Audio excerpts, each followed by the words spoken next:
3, 2, 1. If only we had someone who could tell us what we should and shouldn't watch. Well, do we have a show for you? Who are you? What are you doing in my bed? On Be Kind and Rewind, we will go through and review all your favorite movie franchises. And tell you which ones you should and shouldn't watch from the perspective of normal movie fans. Well, be sure to check out Be Kind and Rewind on WTOP-10.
We apologize for the technical difficulties. Good evening and thank you for joining us. I'm Josh Madison. And I'm Callie Grillico.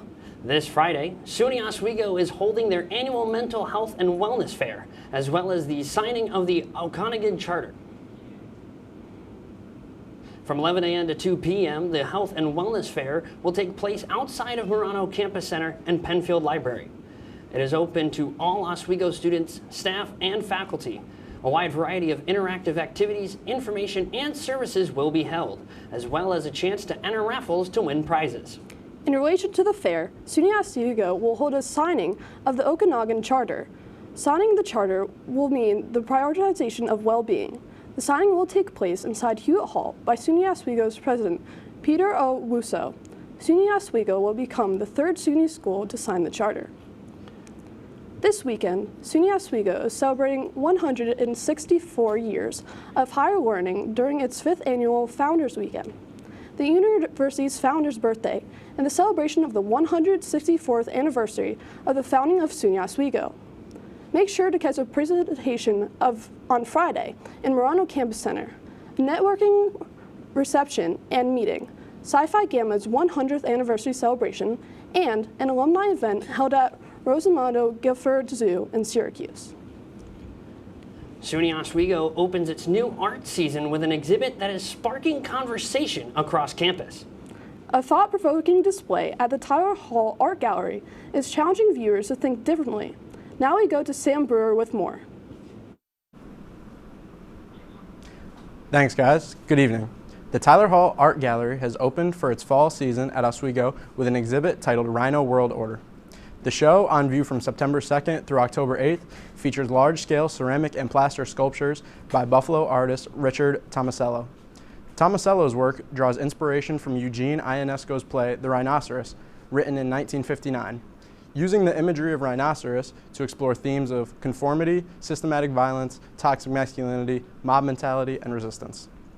By exposing the cracks, seams, and structural vulnerabilities in his sculptures, the artist encourages viewers to consider how individuals can resist social pressure and reclaim identity. The gallery staff has said they hoped the exhibit would spark conversations about social pressure and the importance of independent thought, especially among students. The Tyler Hall Gallery is open Tuesday through Friday, 2 to 6 p.m., and Saturdays and Sundays, 11 to 3 p.m.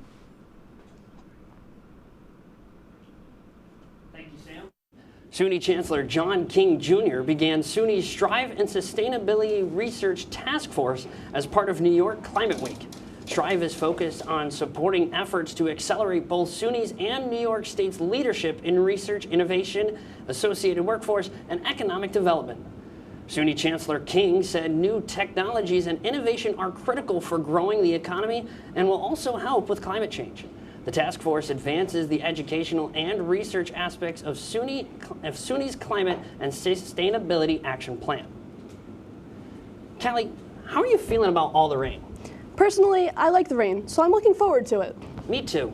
Let's take a first look at the forecast with our Storm Team 10 meteorologist, Emma Sechner.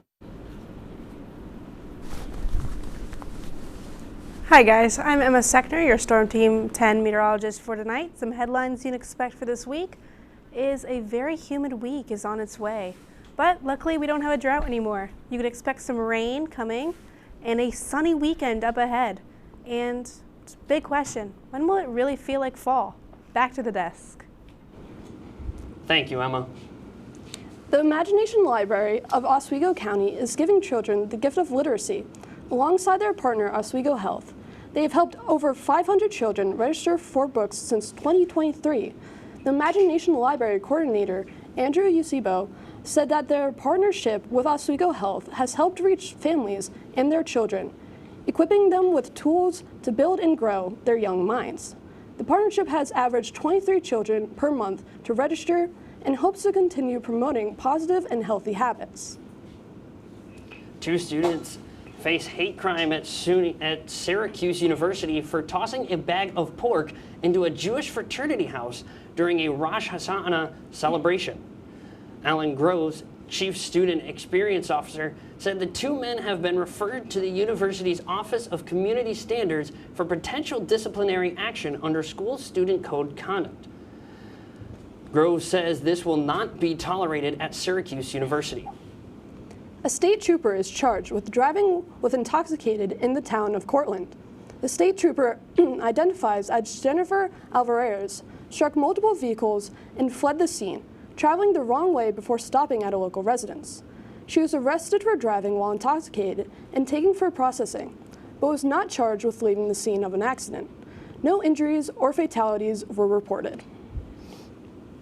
A missing teen from Rochester, New York, has been rescued from a Chicago apartment after being lured by 2 illegal immigrants. The unidentified teen was lured through social media and abducted near home. She was abducted by an 18-year-old and his father, both illegal immigrants. Christian Garzone has more U.S. Marshal Charles Salina with the Western District of New York when they first got the case on Tuesday of a missing 13-year-old Rochester girl. Surveillance video was key, showing the girl getting into a vehicle. We determined it was our belief that one of the occupants of that vehicle was an 18-year-old male, and ICE determined who was.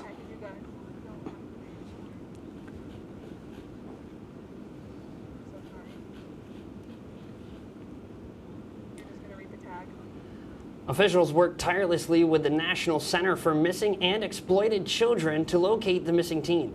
The father and son were later detained by federal agents. Still ahead tonight, a shooting in Dallas today at an ICE facility. Plus, the UN General Assembly began this week. Tune in to hear what happened so far.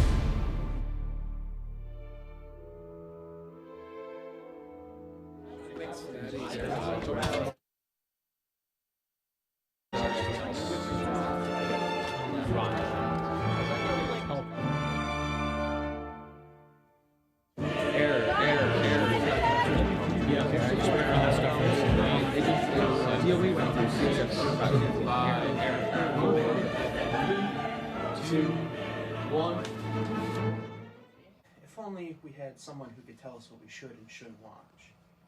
Well, do we have a show for you? Who are you? What are you doing in my bed? On Be Kind and Rewind, we will go through and review all your favorite movie franchises. And tell you which ones you should and shouldn't watch from the perspective of normal movie fans. Well, be sure to check out Be Kind and Rewind on WTOP-10.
Hi, welcome back to WTOP. Some current weather conditions you'd expect for tonight is cloudy skies, a temperature of 67, a humidity of 92, but hopefully no rain tonight, and some mild winds of 5 miles per hour.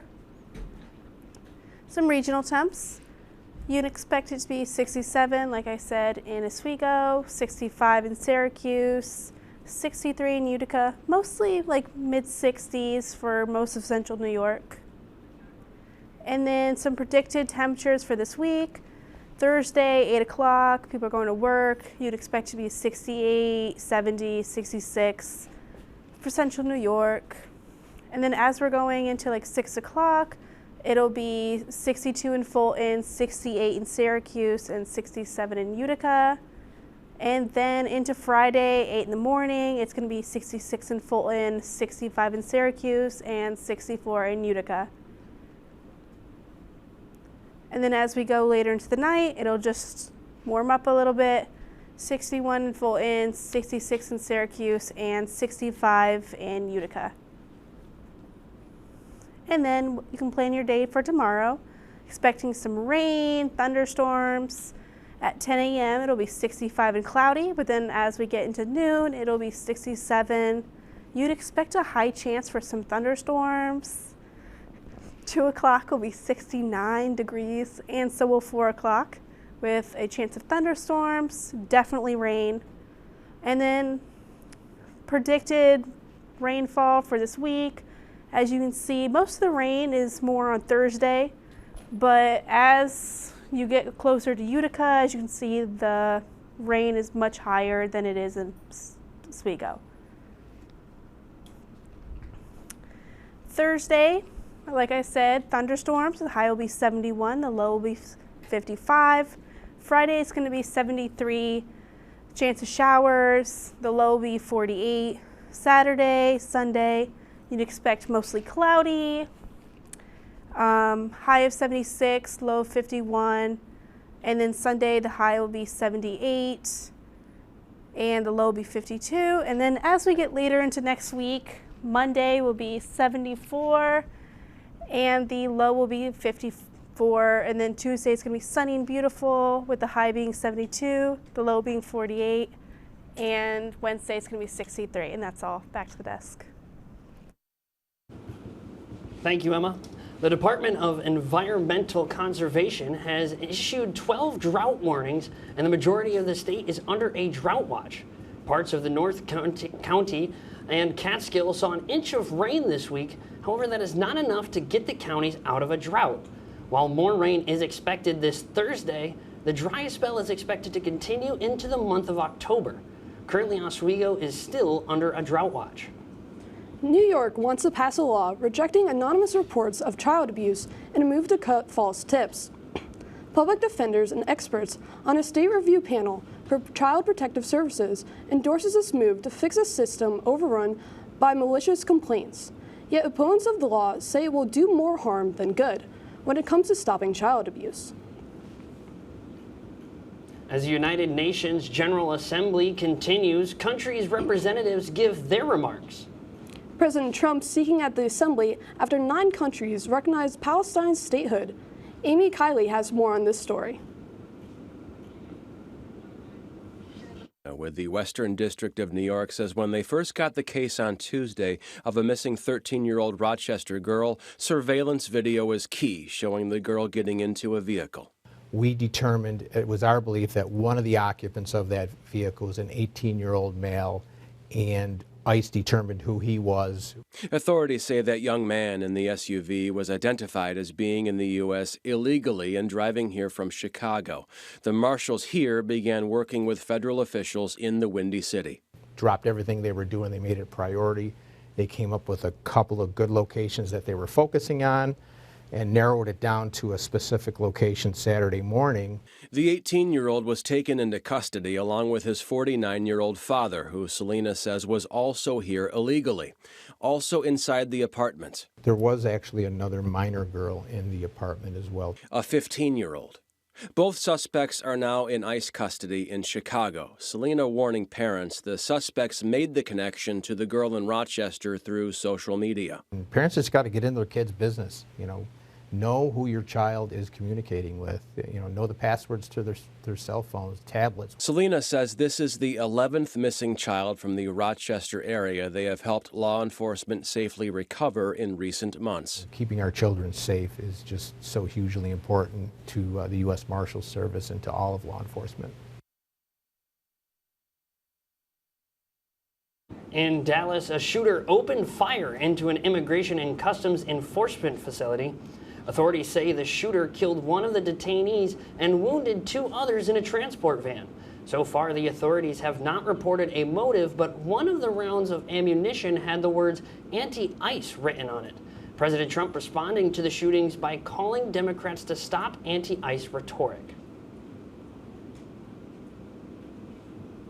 When WTOP-10 Nightly News continues, a statement from the president.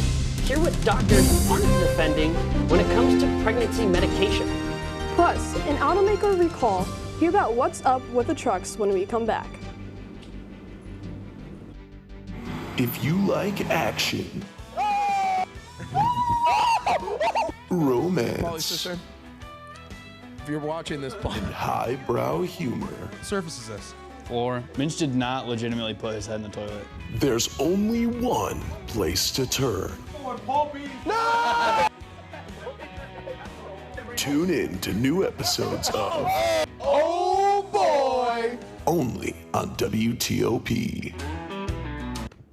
Look at the number of disasters in the U.S. Chances are every area will deal with some kind of emergency in the next decade. And between school, sports, and social lives, chances are you won't be with your kids when it happens. Will they know what to do? Ready.gov/kids has the educational tools and information to make the conversation easy. When the time comes, chances are they'll feel prepared, not scared. So talk with your family today.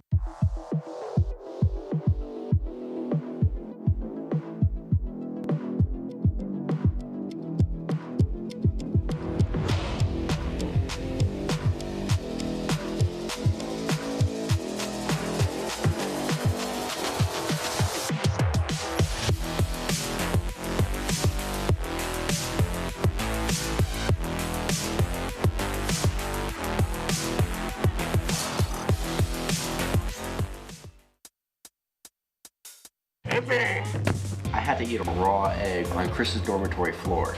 I currently don't have any federal pending charges. You know what you never did? You never walked to Walmart, Chris. That's my co-host. This is for making me eat roast Pop-Tarts. It's showtime, Chris. Come on. I want to be on the air for that. I got a couple things to say. No. Spin the wheel. You got censorship. Welcome back. Welcome back. Welcome back to... Welcome back to WTOP-10 Nightly News. In health and consumer news, President Donald Trump is facing backlash today after telling a room full of reporters that taking Tylenol during pregnancy is linked to a very increased risk of autism in children. Many doctors who heard his remarks are worried that they might spark unnecessary fear among pregnant patients. With a breakdown of Trump's announcement, here's CNN reporter Ivan Rodriguez. President Donald Trump strongly recommending that women limit Tylenol use during pregnancy.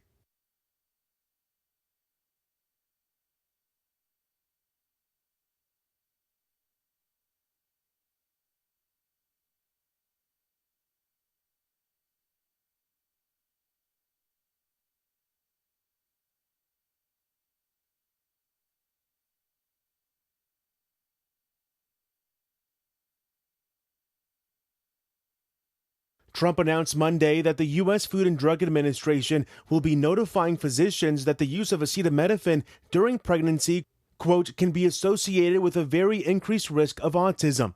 Tylenol maker Kenvue said earlier this month it had engaged in a scientific exchange on the issue with U.S. Department of Health and Human Services officials. In a statement, the company says acetaminophen is the safest pain reliever option for pregnant women as needed throughout their entire pregnancy.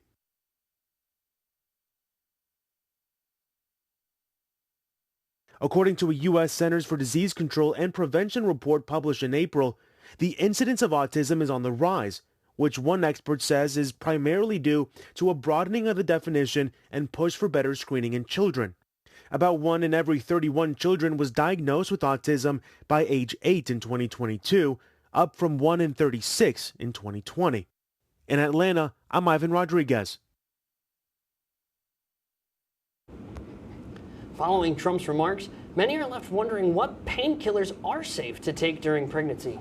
In an article published by the New York Post, according to doctors, the safe alternate options offered are acetaminophen, non-steroidal anti-inflammatory drugs, and opioids. As a reminder, pregnant women should consult with their doctor before taking any medicine. Dr. Kate McLean, a chief medical officer, says that safe dosing depends on the individual and is always a case-by-case medical decision. From painkillers to pickup trucks, Ford is recalling over 115,000 vehicles over steering column issue. The recall sent out due to the possible steering defect causing drivers to lose control. The recall includes 3 models, the F-250, the F-350, and the F-450 from the production years of 2020 and 2021. The federal safety officials saying that the upper shaft of the steering column could detach, potentially leading to dangerous situations for the drivers on the road. The automaker has stated they haven't received any reports of crashes or injuries, and Ford dealers will replace the part free of charge. With all of the online shopping controversy, some people are on thin ice with Walmart. Shifting over to the ice, here's our sports reporter, Fiona Siernans. NHL team Buffalo Sabres started their preseason this past Monday against the Ohio Blue Jackets.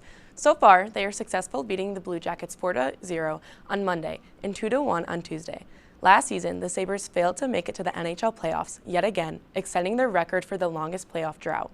Goaltending was a struggle for the Sabres last year, especially when it came to making the playoffs. However, number 27, Devin Levy, and number 40, Alexander Gorgiev, are both new goalies introduced to the team and were successful with a shutout on Monday. Tomorrow, the Sabres compete in Detroit against the Detroit Red Wings at 7 p.m. Coming up after the break, hear about Lakers field hockey in the MLB playoff race during our full sports coverage with Cameron Carvalho. Don't go away. When you look at the number of disasters in the U.S., chances are every area will deal with some kind of emergency in the next decade. And between school, sports, and social lives, chances are you won't be with your kids when it happens. Will they know what to do? Ready.gov/kids has the educational tools and information to make the conversation easy. When the time comes, chances are they'll feel prepared, not scared. So talk with your family today.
I had to eat a raw egg on Chris's dormitory floor.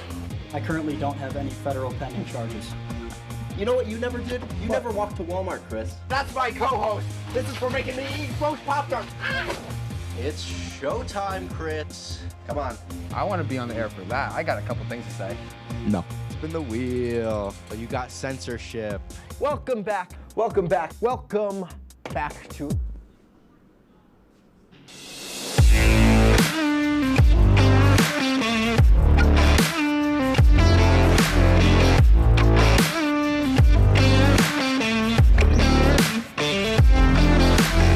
Welcome Welcome back to WTOP 10 Nightly News. I'm Cameron Carvalho here with tonight's full sports coverage. The SUNY Oswego field hockey team got their second win of the season in a 1-0 nail-biter today at Brockport. Junior Natalie Shields scored the game's only goal just over a minute into the fourth period, with the assist coming from Meg Kubler. The Lakers and the Golden Eagles only managed to get 2 shots each during the first 3 periods combined, but took 5 and 6 shots respectively in the fourth period.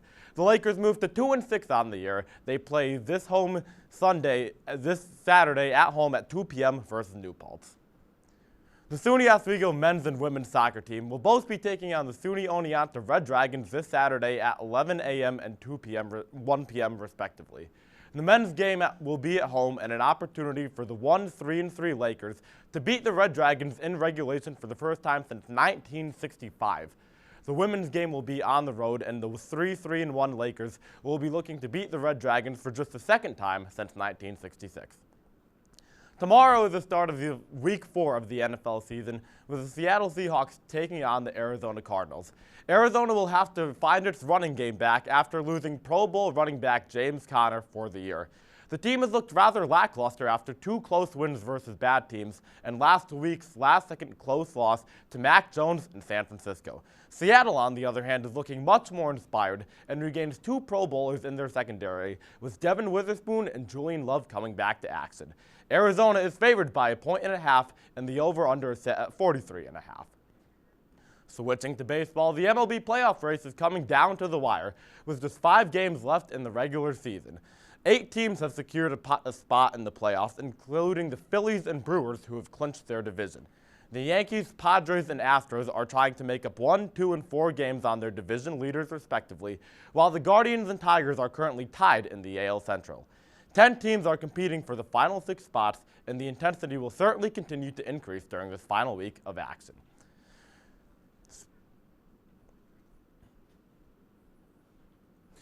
Going into more baseball now, the New York Yankees took on the Cleveland Guardians last night in a win and get into the playoff game for New York. Austin Wells here starting off the scoring for the Yankees with a nice little 2-run RBI into right field. Jazz Chisholm there.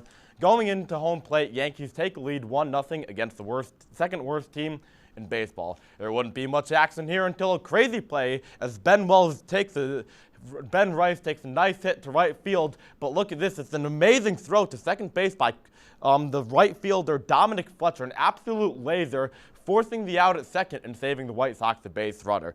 Now in the next inning, it's Colson Montgomery at plate, and he blasts a 200-run home run off of Luis Gil to give the White Sox a sudden 2-1 lead. The Yankees now needing to get another run to tie this game back up will go all the way to the bottom of the 9th inning. Here we're going to have a full count with 2 outs, the most important time in baseball, and we have a wild pitch thrown there by Brandon Eisert. Anthony Volpe gets the score. It's an absolute gift to the Yankees, who tied up at 2. A few pitches later, it's the pinch hitter, Jose Caballero. Beautifully placed ball into center field. Aaron Judge scores from second, and the Yankees win a thriller, 3-2 off of that RBI double, and that does it for the Yankees, who are 1 game back of Toronto in the AL East. Cameron, that's our report for tonight. Be sure to stay tuned for entertainment breaks. Thank you for watching.